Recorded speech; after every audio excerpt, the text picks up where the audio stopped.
They are so terrified that we, the people, may make what they think is the wrong choice. That in the name of protecting democracy and saving us from ourselves, they're actually destroying our democracy and taking away our freedom.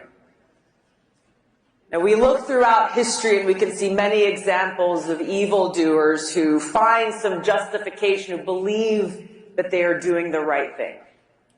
And so today we see the Democrat elite say with great concern in their voice that if the American people elect Donald Trump again, they warn us he will destroy our democracy. They say he will be the dictator-in-chief, that if he's elected, it will be the last election this country sees.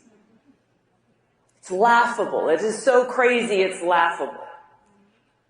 But they're justifying their actions by telling themselves that they need to destroy our democracy in order to save it.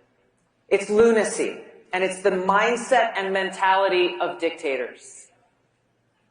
They are waging a multi-front battle, and they will stop at nothing until they're successful. I'm going to go through a few of the many examples. We've seen how Colorado, Maine, 32 states have taken some action or another themselves in an unprecedented way to try to remove the leading Republican candidate for president, Donald J. Trump, from the presidential ballots. In defiance of the Constitution, these people are single-handedly deciding that somehow they alone have the authority to take away our right as citizens to decide who we want to be our president. We see in Congress, a progressive congressman, Ro Khanna from California, someone who I've known for years. He is so desperate to take Trump off the ballot that he's demanding that the chairman of the Federal Reserve, a position that's supposed to be nonpartisan and apolitical, take action and intervene to stop the former president from getting reelected. On December 27th of last year, Representative Khanna said in a post on X that Federal Reserve Chair Jerome Powell, quote, should cut interest rates now, given most of inflation was caused by supply shocks.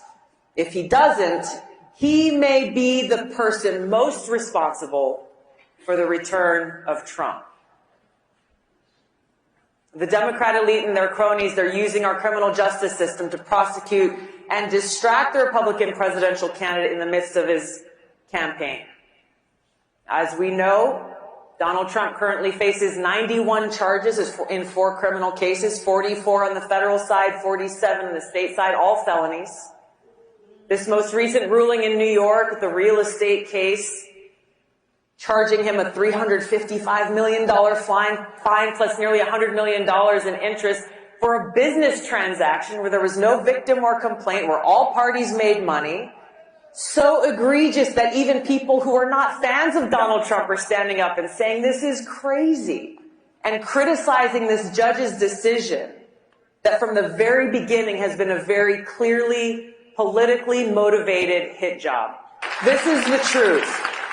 They're hoping and doing all that they can convict Donald Trump of some crime, any crime, to try to undermine his support and therefore prevent what they fear most, a second Trump presidency. And there's a reason why they're so afraid of him, because he poses a threat to this establishment where they draw their power from. When we take a step back and look beyond the personalities, look beyond Donald Trump and Joe Biden, what we're facing is a threat of far greater magnitude. A very dangerous precedent is being set. Our democratic republic is being destroyed by the permanent Washington elite, and there are people in both political parties who truly believe they and not the American people have the right to decide who should be our president. They easily and dangerously dismiss our Constitution, the rule of law, the voices of the American people, anointing themselves as the ones who have the power and justification to make this most important decision. Now, I've only mentioned a few of the many examples. I could write a whole book detailing all that's been done, all that the Democrat elite and Washington establishment have done and are doing to try to destroy Donald Trump and steal our election. As you know very well, President Trump has endured years of attacks. What we're seeing now is a continuation of something that began in 2016, ever since he came down that golden escalator. Now, I've met a lot of strong, tough people in my life. I can't think of a single one who could not only withstand all that they are throwing at Donald Trump without crumbling, but someone who would actually choose to keep fighting against the entire Washington establishment. Now, I've known Joe Biden for a long time. I used to consider him a friend. Do you think he could handle this pressure? I don't think so. I think even a fraction of this pressure and stress and attacks that Trump has endured would cause him to crumble. Now, if you listen to what Nikki Haley has been saying, she claims that President Trump only cares about himself and that he's doing all that he's doing only for himself. If that were the case, wouldn't he just walk away from all this? Walk away from the headaches and the attacks and the stress that he's enduring right now? So why doesn't he?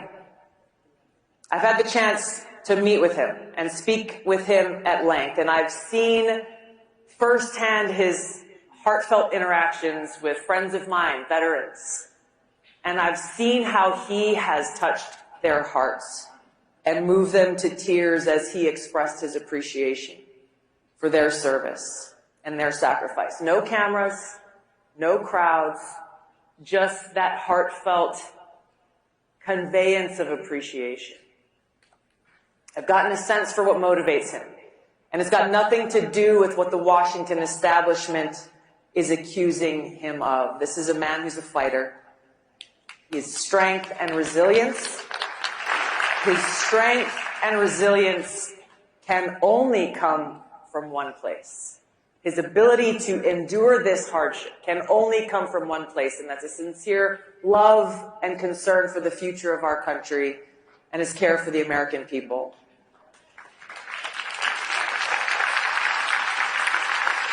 But we've got a lot of work to do ahead of us. Now is the time for us to act motivated by our love of country. We've got to take all the outrage and sadness and fear that we may feel, caused by those in power who have no care or respect for the will of the people. Take all of those feelings and let that motivate us to take action, to find strength in knowing that they are doing what they're doing because they're afraid of us. That just like we see foreign dictators are afraid of democracy, the Democratic leaders so afraid of a free people and a free society, and the possibility that we, the American people, might make the wrong choice in this election by choosing someone other than them. They are doing all they can through the power of law enforcement, the criminal justice system, national security state, doing all that they can to stop us from exercising our freedom. They forget that we, the people, are the ones with the power. But we have to use that power. We cannot allow them to get away with this. Our democracy is under attack, and it's up to us to save it. We have to hold those responsible accountable at the ballot box. We have to send this strong message to leaders in both parties that those who abuse their power and undermine our democracy and our freedom will not be tolerated.